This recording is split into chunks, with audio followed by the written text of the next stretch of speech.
paz de Cristo Jesus seja com todos.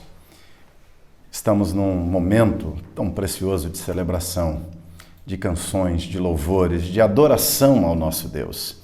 E eu queria convidá-lo nesta hora a meditar num salmo que talvez seja um dos salmos mais amargurados de todo o cancioneiro dos salmos, o 137.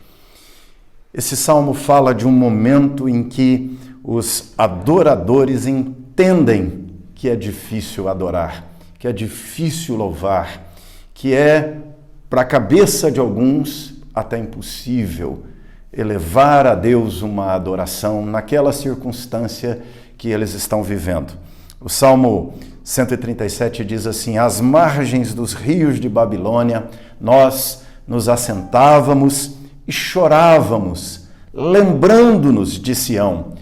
Nos salgueiros que lá havia, pendurávamos as nossas harpas, pois aqueles que nos levaram cativos nos pediam canções e que fôssemos alegres. E os nossos opressores diziam: entoai-nos os cânticos de Sião.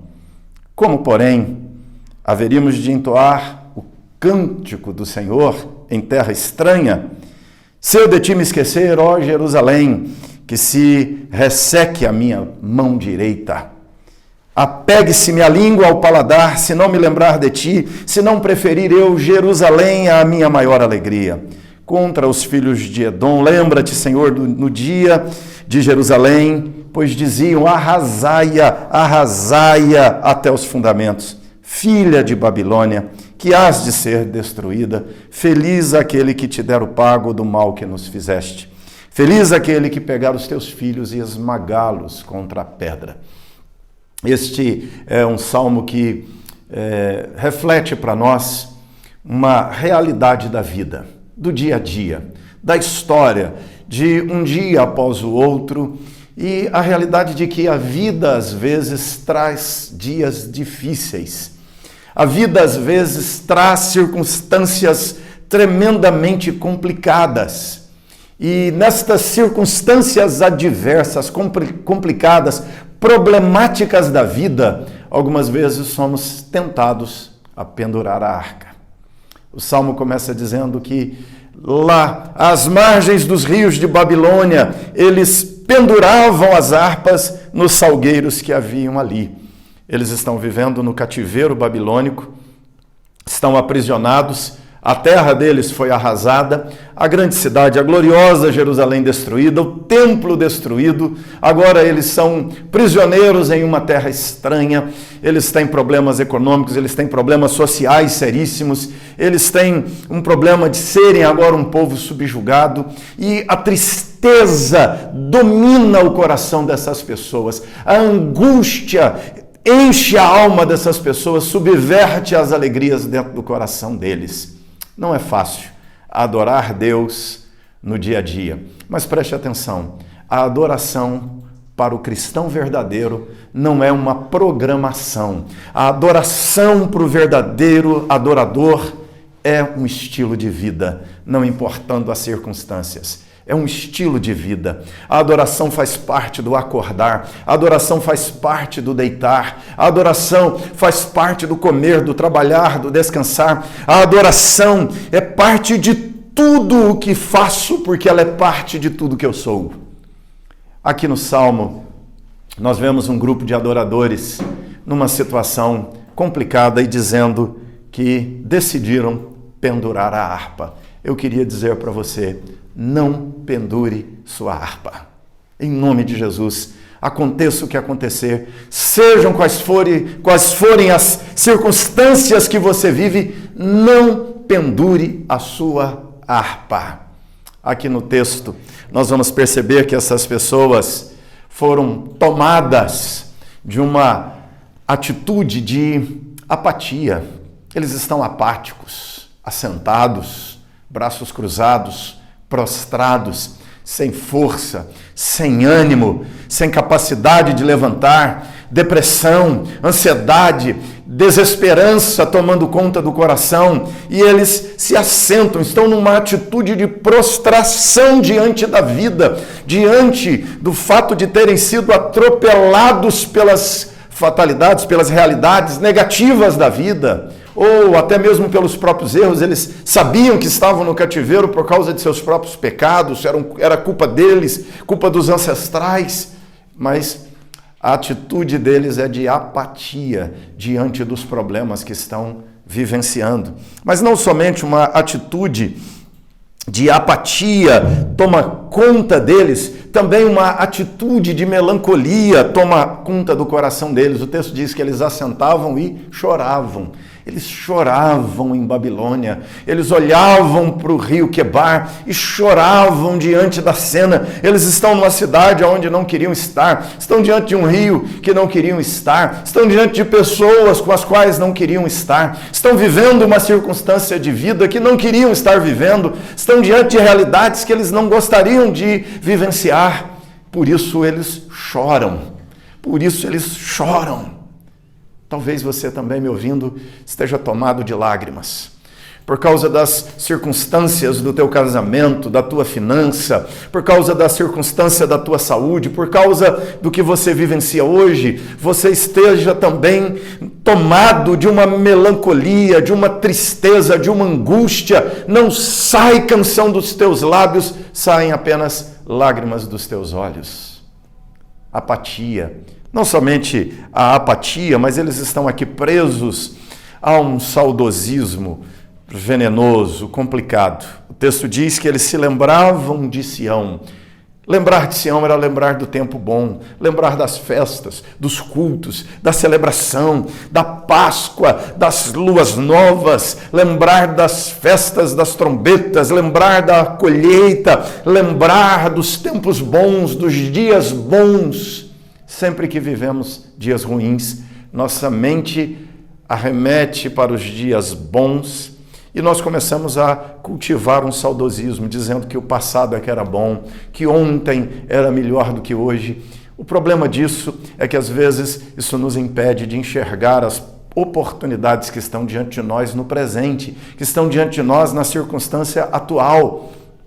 Eles estão aqui subvertidos, subjugados por um saudosismo, mas além disso eles estão também tomados de amargura. Há uma amargura por causa dos problemas sofridos, das violências que foram praticadas contra eles. O texto vai dizer, eles expressam aqui, o salmista expressa aqui um desejo terrível. Ele diz: filha de Babilônia, que há de ser destruída, quem vai te dar o pago pelo mal que nos fizeste? Eles estão aqui tomados de um desejo de vingança. É claro, aqui há um aspecto legítimo, que é o desejo de juízo de Deus sobre Babilônia, pelo mal que Babilônia fez a eles. Mas olha, há uma amargura ao mesmo tempo, quando o autor do Salmo diz: feliz aquele que pegar os teus filhos, Babilônia, e esmagá-los contra a pedra.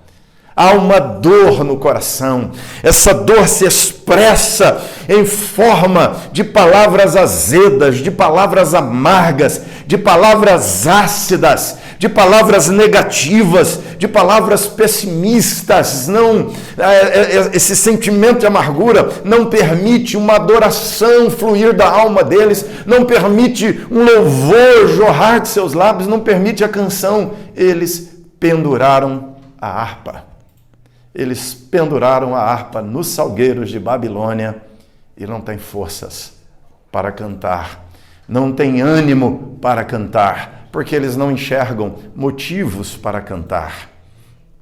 Aqui há um princípio positivo no texto, quando olhamos para eles, que é a semente da esperança deles. Quando ele diz que se lembra de Jerusalém, quando ele diz aqui que jamais se esqueceria de Jerusalém, e a afirmação extraordinária do texto é quando ele diz: se não me lembrar de ti, se preferir Jerusalém, se não preferir Jerusalém, há a maior alegria. Ou seja, ele diz que Jerusalém é a maior alegria. Jerusalém é o lugar do templo. Jerusalém é a sede do culto. Jerusalém é o lugar da presença de Deus.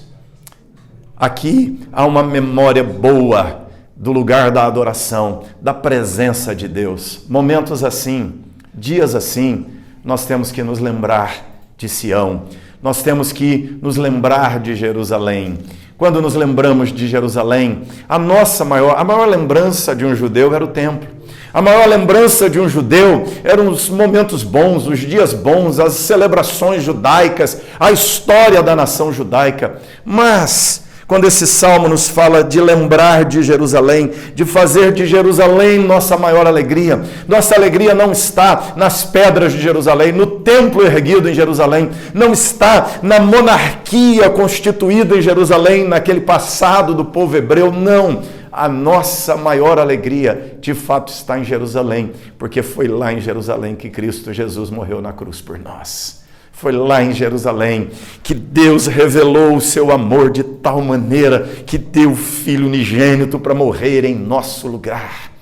Quando olhamos para Jerusalém, Jerusalém nos lembra o Messias, Jerusalém nos lembra o Salvador, Jerusalém nos lembra a salvação, Jerusalém nos lembra que Deus é Deus. Eles estavam no cativeiro, porque Deus é Deus. Deus julgou aquela geração de judeus por sua idolatria, por seu desvio doutrinário, por seu desvio do culto ao verdadeiro Deus, por adorar falsos deuses, por ceder ao sincretismo religioso daqueles dias, por ceder às falsas crenças daqueles dias. E eles então acabam se perdendo e caem no cativeiro como juízo de Deus sobre eles. Mas para nós não. Para nós, Jerusalém marca a nossa maior alegria. E a maior alegria é poderosa para cobrir as maiores tristezas que a vida puder nos trazer. A maior alegria é Cristo Jesus e ela pode cobrir todas as grandes tristezas da vida. É por isso que quando Paulo estava na prisão em Filipos, situação difícil, complicada. Paulo foi açoitado, Silas foi açoitado, eles foram machucados, eles foram envergonhados em público. É uma situação adversa do dia a dia da vida. Eles tiveram um bom momento pregando, pessoas convertendo, mas agora um mau momento. Eles vão presos, são açoitados, envergonhados, mas a palavra de Deus nos diz que Paulo e Silas se recusaram a pendurar a harpa. Eles cantaram na prisão, eles cantaram naquele cárcere, eles cantaram diante da dor, eles cantaram diante da vergonha. Sabe por que fizeram isso? Porque eles aprenderam com o próprio Senhor Jesus. Eles aprenderam com o próprio Salvador Jesus. Marcos 14, 26 nos diz que quando Jesus vai para o Getsemane, quando Jesus vai ser preso, humilhado, enxovalhado, quando Jesus vai ser exposto, espancado, quando Jesus vai ser torturado e morto na cruz do Calvário, Jesus diz: agora é a hora e a vez das trevas. Mas Jesus sai cantando um hino. Marcos diz, tendo cantado um hino, ele foi para o Monte das Oliveiras para enfrentar a morte, para enfrentar as trevas, para enfrentar o diabo, para enfrentar os homens maus, para enfrentar ali o tribunal injusto dos judeus, para enfrentar a tortura e humilhação.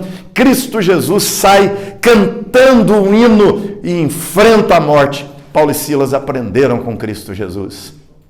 Que talvez falte aos judeus que cantavam o Salmo 137, era conhecer Jesus. Eles tinham esperança do Messias, não haviam experimentado o Messias. Hoje eu e você, numa posição privilegiada, conhecemos o Messias, conhecemos o Salvador, nós entendemos o que o autor do Salmo disse, que talvez ele mesmo não tenha se aprofundado no que ele diz. Jerusalém, a maior alegria, a esperança. Talvez ele pensasse no templo, talvez ele pensasse nas ruas, na estrutura da cidade, mas a esperança de Jerusalém não são os seus muros, não é o seu templo. A esperança de Jerusalém é o Messias, que haveria de lá ser entregue por nós e nos redimir de nossos pecados. Então, eu quero te dar um bom motivo para não pendurar sua harpa.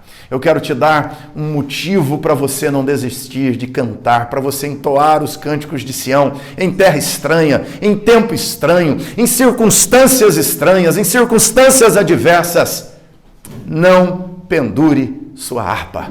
A adoração não é um programa de culto, de liturgia. Adoração é um estilo de vida. Adoração é um estilo de vida para o dia a dia. Cada hora, quando acordar, cante. Quando vivenciar momentos difíceis do dia, cante. Pegue tua harpa, pegue teu violão, erga tua voz, abra teu peito, entoe os cânticos de Sião, entoe as canções de salvação, porque o teu Redentor morreu na cruz no teu lugar, ressuscitou ao terceiro dia, foi assunto aos céus, está sentado à destra de Deus e de lá intercede por nós e um dia de lá voltará gloriosamente. E é essa esperança que enche o nosso coração e ela é maior do que qualquer circunstância ruim que venhamos viver.